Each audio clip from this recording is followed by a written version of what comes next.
কুরবানি সম্পর্কে সর্বপ্রথম যে মাসআলা সেটি হচ্ছে কুরবানি কি। কুরবানি এটি আরবি ভাষার শব্দ কুরবাতুন থেকে এসেছে, যার শাব্দিক অর্থ নৈকট্য, সান্নিধ্য, উৎসর্গ ইত্যাদি। পারিভাষিকভাবে বলা যায় মা ইয়াতাকাররাবু বিহি ইলাল্লাহি আযজা ওয়া জাল্লা মিনাজ যাবাইহ, যবেহকৃত প্রাণী অথবা অন্য কিছুর মাধ্যমে আল্লাহ রাব্বুল আলামিনের নৈকট্য অর্জন করাকে কুরবানি বলা হয়। কুরবানিকে আরবি ভাষায় আল উদহিয়া এটাও বলা হয়। উদহিয়া বলা হয় জিলহজ মাসের 10, 11, 12 তারিখে যে পশু জন্তু আল্লাহর নামে আল্লাহর সন্তুষ্টি অর্জনের জন্য জবেহ করা হয় সেটাকে উদহিয়া বলা হয়। আদ-দুররুল মুখতার গ্রন্থ প্রণেতা তিনি বলেছেন, যাবহু হাইওয়ানিন মাখসুসিন বিনিয়াতিল কুরবাতি ফি ওয়াক্তিন মাখসুস।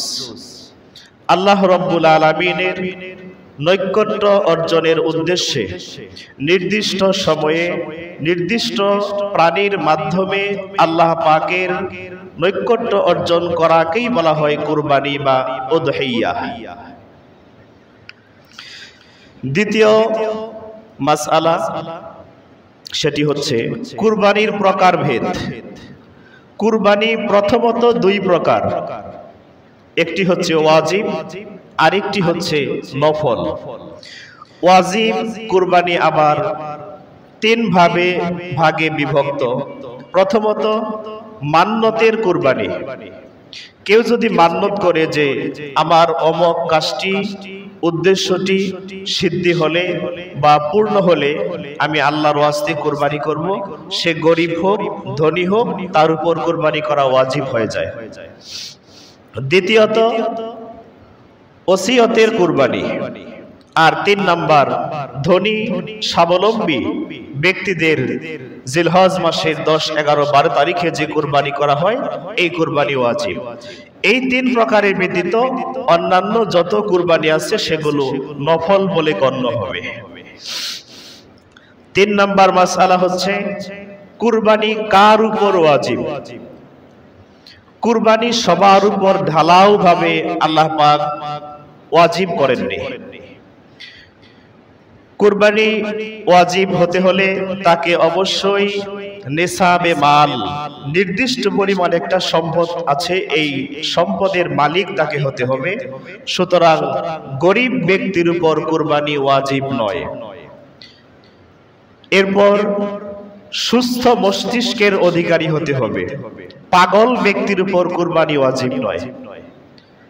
মুকাল্লিফ বিশারা, বালেক হতে হবে। নাবালকের উপরও কুরবানি ওয়াজিব নয়। মুসলিম হতে হবে। অমুসলিম ব্যক্তির উপর কুরবানি ওয়াজিব নয়। মুকিম হতে হবে, নিজ এলাকায় থাকতে হবে। মুসাফিরের উপর কুরবানি ওয়াজিব নয়। এরকম শর্তগুলো পাওয়া গেলে ওই ব্যক্তির উপর কুরবানি করা ওয়াজিব। 4 নাম্বার মাসআলা কুরবানির জন্য নিসাবে মাল, এটা বলতে কি বোঝায়? নিসাবে মাল বলতে বোঝায় যদি কোনো ব্যক্তির নিকট খাদ্য, বস্ত্র, ঘর বাড়ি, আয়ের উপকরণ ইত্যাদি ব্যতি রেখে কোনো ব্যক্তির নিকট যদি 7.5 ভরি স্বর্ণ অথবা 52.5 ভরি রৌপ্য অথবা সমপরিমাণ অর্থ কোনো ব্যক্তির নিকট জিলহজ মাসের 10, 11, 12 এই 3 দিন সময়ের মধ্যে এই পরিমাণ অর্থ কোনো ব্যক্তির নিকট অতিরিক্ত সম্পদ হিসাবে থাকে, তাহলে ওই ব্যক্তির উপর কুরবানি ওয়াজিব হবে। যাকাতের ক্ষেত্রে নিসাবে মাল 1 বৎসর থাকা জরুরি, কিন্তু কুরবানির ক্ষেত্রে যার উপর কুরবানি ওয়াজিব তার মধ্যে এই জিলহজ মাসের 3 দিনের মধ্যেই 7.5 ভরি স্বর্ণ অথবা 52.5 ভরি রূপা অথবা তার সমপরিমাণ সম্পদ এই 3 দিন থাকলেই তার উপর কুরবানি ওয়াজিব। এই কুরবানির ওয়াজিব হওয়ার সম্পর্কটা আপনার ফিতরার সাথে কিছুটা সামঞ্জস্য রাখে। কুরবানি ওয়াজিব হওয়ার শর্তাবলী পঞ্চম যেটা বললাম যে তাকে অবশ্যই মুসলমান হতে হবে, মুকিম হতে হবে, ধনী হতে হবে, সুস্থ মস্তিষ্কের অধিকারী হতে হবে, বালেক হতে হবে। এই কতগুলো শর্ত পাওয়া গেলে ওই ব্যক্তির উপর কুরবানি ওয়াজিব। ষষ্ঠ মাসআলা, নিসাব পরিমাণ মাল কতদিন থাকতে হবে? কুরবানির জন্য যে নিসাব পরিমাণ সম্পদ 7.5 ভরি স্বর্ণ অথবা 52.5 ভরি রৌপ্য, এটা 3 দিন জিলহজ মাসের 10, 11, 12 এই 3 দিন সময় থাকলেই ওই ব্যক্তির মালিকানায় 7.5 ভরি স্বর্ণ অথবা 52.5 ভরি রৌপ্য পরিমাণ সম্পদ ব্যক্তির প্রয়োজনীয় উপকরণ ব্যতি রেখে এই 3 দিন সময় থাকলেই তার উপর কুরবানি ওয়াজিব সাব্যস্ত হবে। 7 নম্বর মাসআলা, স্বর্ণ রূপা আছে তবে নিসাব পরিমাণ নেই। ধরেন কারো কাছে স্বর্ণ আছে 2 ভরি, রূপা আছে 10 ভরি, তো নিসাব পরিমাণ তো হলো না। এখন স্বর্ণ এবং রূপা দুইটা মিলিয়ে যদি 52.5 ভরি রূপার টাকার সমপরিমাণ হয় তাহলেই তার উপর কুরবানি ওয়াজিব হয়ে যাবে। 8 নম্বর মাসআলা, নিসাব পরিমাণ মালের বাহিরে কোন ব্যক্তির কাছে যদি কোটি কোটি সম্পদ থাকে তাহলে তার উপর কয়টা কুরবানি করা ওয়াজিব? এখন একজনের কাছে 7.5 ভরি স্বর্ণ আছে, 52.5 ভরি রূপা আছে, প্রয়োজনের উপকরণ বাদ দিয়ে, এগুলো বাদ দিয়ে যদি কোনো ব্যক্তির কাছে লক্ষ লক্ষ কোটি কোটি সম্পদ থাকে ওই ব্যক্তির উপর কয়টা কুরবানি করা ওয়াজিব? শরীয়তের মাসআলা হলো কোন ব্যক্তি যত বেশি সম্পদশালী হোক না কেন, কোটি কোটি মিলিয়ন মিলিয়ন সম্পদের মালিকানা হলেও তার উপর একটা কুরবানি করাই ওয়াজিব।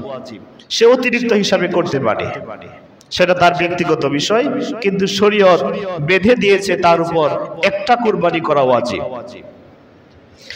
9 নম্বর মাসআলা, নেসাব পরিমাণ সম্পত্তির মালিক যদি মাঝে মাঝে পাগল হয় আবার মাঝে মাঝে সুস্থ হয়, মধ্যে মধ্যে পাগল আবার মধ্যে মধ্যে সুস্থ হয়, তাহলে এই ব্যক্তির উপর কুরবানি করা ওয়াজিব হবে কিনা?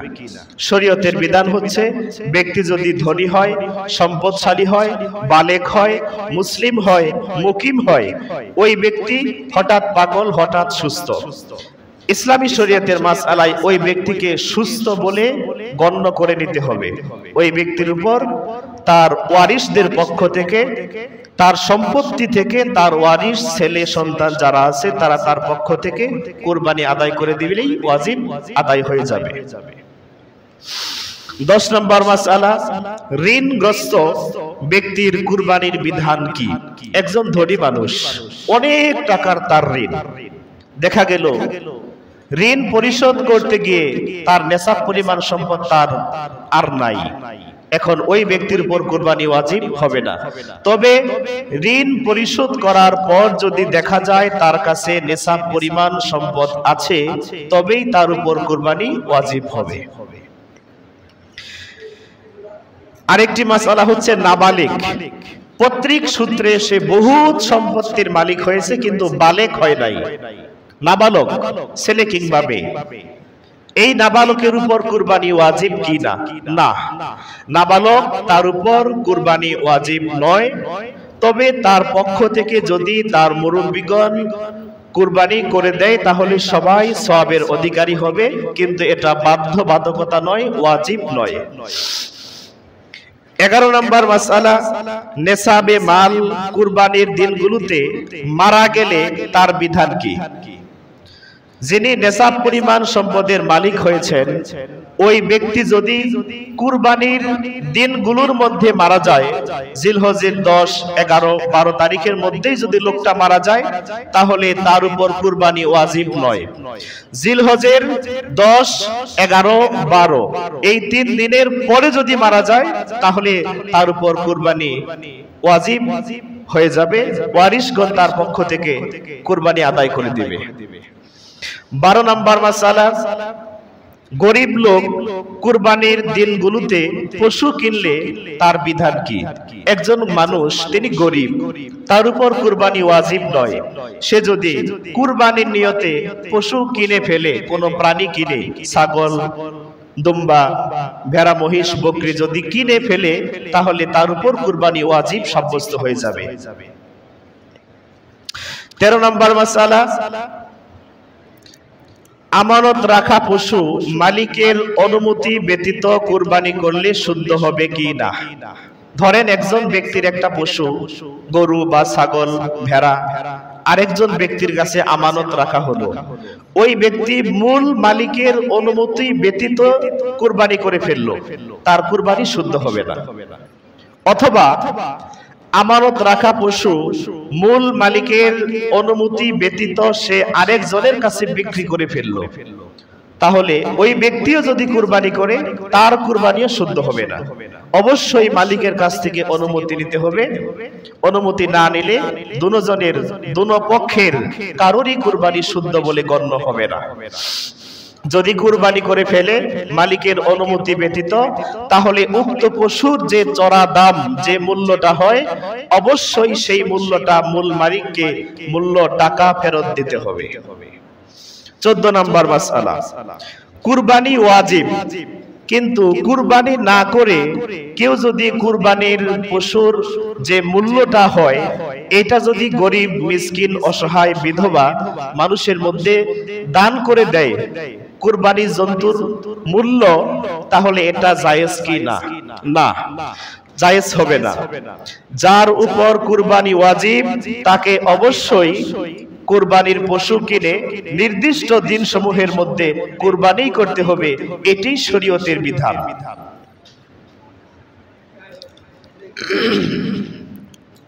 15 নম্বর মাসআলা, কোন ব্যক্তির উপর কুরবানি ওয়াজিব, ওই ব্যক্তি কুরবানি না করে যদি তার পক্ষ থেকে অন্য কেউ কুরবানি করে দেয়, বন্ধু, যে বন্ধু তোর উপর কুরবানি ওয়াজিব, তো তোমার পক্ষ থেকে আমি কুরবানি আদায় করে দিলাম, এটা জায়েজ হবে কিনা? না, এটা জায়েজ হবে না।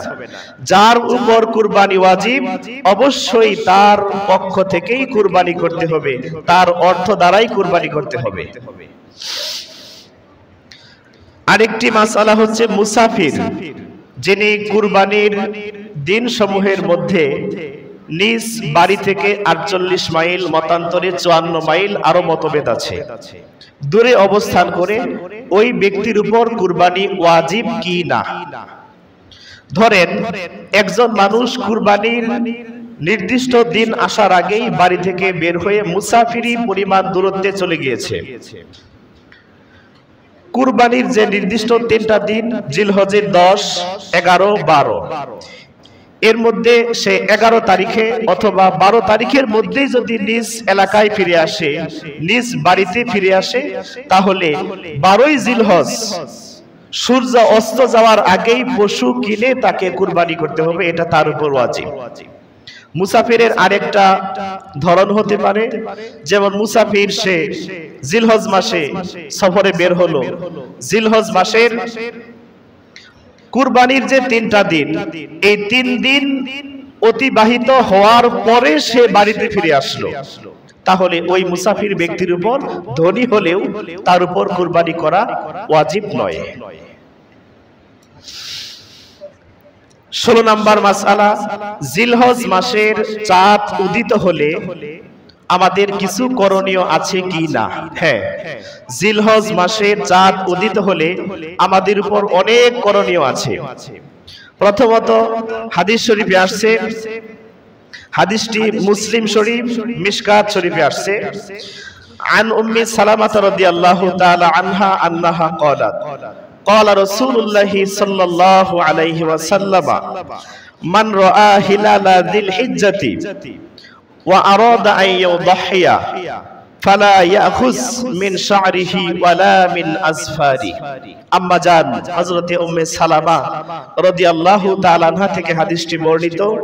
প্রিয় নবী সাল্লাল্লাহু আলাইহি ওয়াসাল্লাম বলেছেন, যে ব্যক্তি কুরবানি করার ইচ্ছা করলো অথবা যে ব্যক্তি জিলহজ মাসের চাঁদ দেখলো, চাঁদ দেখে কুরবানি করার ইচ্ছা পোষণ করলো, সে যেন কুরবানি করার আগে তার মাথার চুল, হাত পায়ের নখ, শরীরের অবাঞ্ছিত কোনো পশম বা লোম কুরবানি হওয়ার আগে না কাটে। অর্থাৎ জিলহজ মাসের চাঁদ দেখলে আমাদের মাথার চুল কাটা যাবে না, দাড়ি সাইজ করা যাবে না, মোজ খাটো করা যাবে না, নখ কাটা যাবে না, হাতের পায়ের নখও কাটা যাবে না, এগুলো না করা মুস্তাহাব। এক সাহাবী আল্লাহর হাবিবের কাছে এসে বললেন, ইয়া রাসূলুল্লাহ, আমার কুরবানি করার মতো একটা দুগ্ধজাত দুম্বা বা উটনি আছে, আমি কি এটা কুরবানি করব? আল্লাহ রাসূল বললেন যে না, তুমি এটা কুরবানি করো না, বরং তুমি জিলহজ মাসের চাঁদ উদিত হওয়ার পর তুমি তোমার হাত পা এর নখ কাটবে না, চুল কাটবে না, বগল নাভির নিচের অবাঞ্ছিত পশম কাটবে না, এটাই তোমার জন্য কুরবানির সওয়াব বলে গণ্য হবে। সুবহানাল্লাহ। এর মধ্যে আরেকটি বড় হিকমত হলো, এটা যারা কুরবানি করে শুধু তাদের জন্যও নয়, বরং যারা কুরবানি করবে না তারাও এটার উপর আমল করবে। এর উপর আমল করা মুস্তাহাব, কেননা হাজী সাহেবগণ ইহরাম অবস্থায় এই আমল থেকে এগুলো তারা করেন না। হাত পায়ের নখ কাটেন না, চুল কাটেন না, গোফ কাটেন না, শরীরের অবাঞ্ছিত পশম কাটেন না। হাজী সাহেবদের সাথে এই মহান আমলের একটা সাদৃশ্য রয়েছে, যে কারণে এতে অনেক সওয়াব অর্জন হয়। এটা করা মুস্তাহাব। ইনশাআল্লাহ আমরা জিলহজের চাঁদ দেখার পর আমাদের মাথার চুল, গোফ, মোজ, হাত পায়ের নখ ইনশাআল্লাহ আমরা কাটবো না।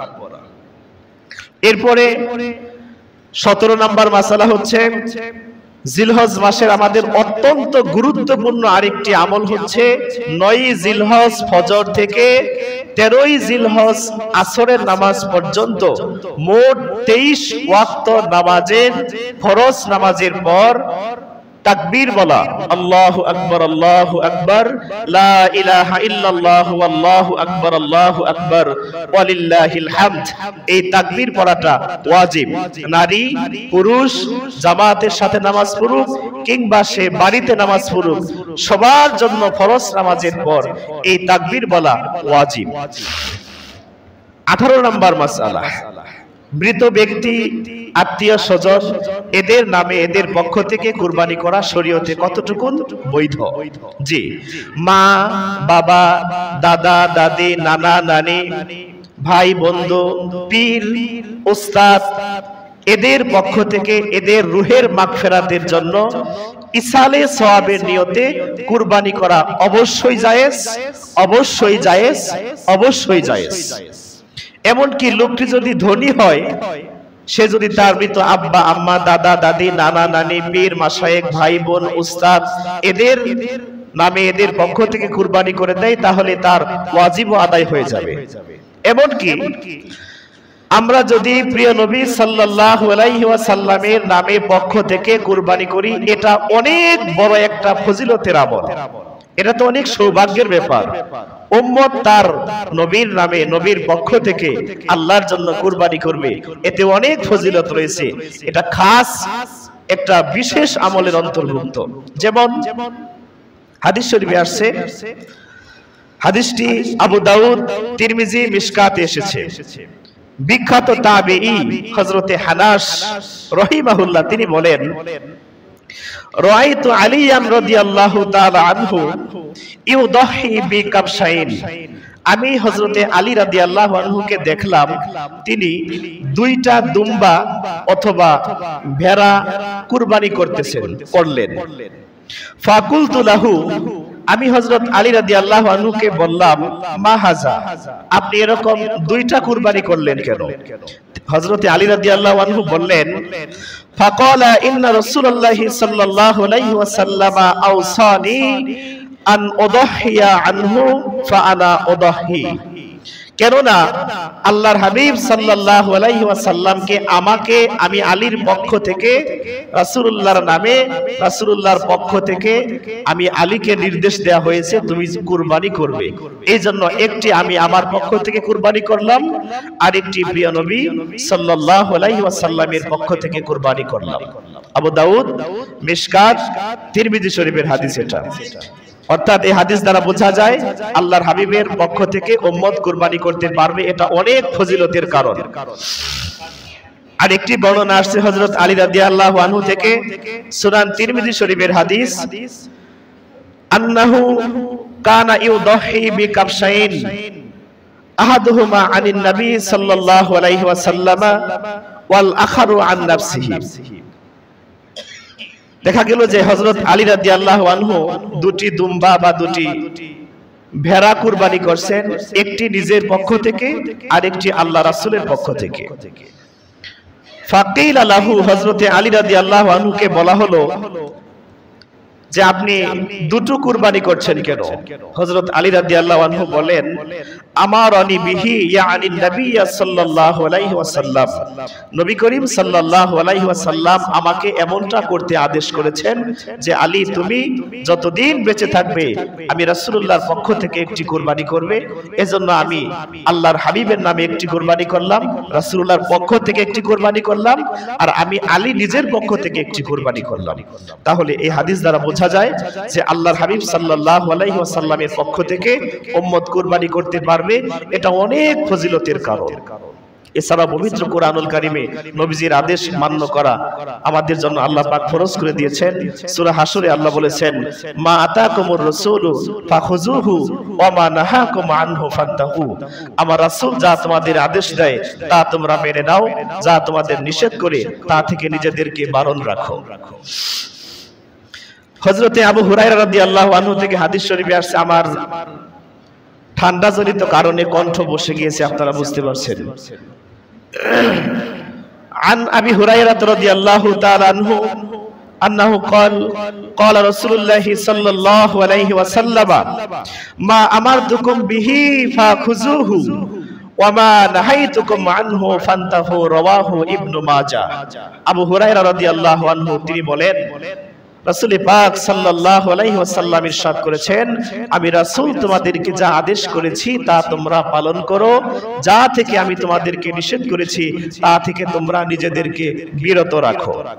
এছাড়াও যেহেতু কুরবানির ইতিহাসটা মুসলিম মিল্লাতের পিতা হযরত ইব্রাহিম খলিল আলাইহিস সালাম থেকে শুরু হয়েছে, ইসমাঈল আলাইহিস সালামের মাধ্যমে আমরা পেয়েছি, আমরা ইচ্ছা করলে কুরবানির একটি অংশ আমাদের মুসলিম জাতির পিতা হযরত ইব্রাহিম এবং হযরত ইসমাঈল আলাইহিস সালাতু ওয়াস সালামের নামেও পক্ষ থেকেও আমরা কুরবানি করতে পারি, যেহেতু কোরআনে সূরা হজ্জে আল্লাহ বলেছেন, মিল্লাতা আবিকুম ইব্রাহিম হুয়া সাম্মাকুমুল মুসলিমিন।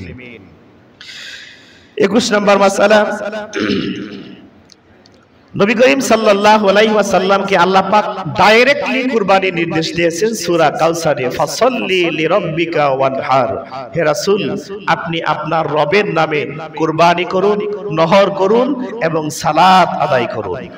সামর্থ্য থাকার পরেও যে সমস্ত সামর্থ্যবান ধনী মুসলিম মুসলিমাত নারী পুরুষ কুরবানি করে না, আল্লাহর হাবিব এদের ব্যাপারে অত্যন্ত কঠোর হুঁশিয়ারি দিয়েছেন।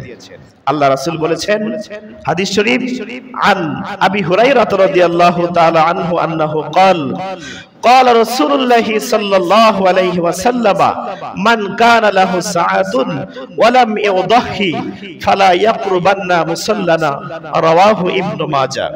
আবু হুরায়রা রাদিয়াল্লাহু থেকে হাদিসটি বর্ণিত, রাসূল পাক সাল্লাল্লাহু আলাইহি ওয়াসাল্লাম বলেছেন, আল্লাহ পাক যাকে সামর্থ্য দিয়েছেন, সক্ষমতা দিয়েছেন, সামর্থ্য সক্ষমতা থাকার পরেও যে ব্যক্তি কুরবানি করলো না, আমার সে উম্মত যেন ঈদগাহে ঈদের নামাজ পড়তে না যায়।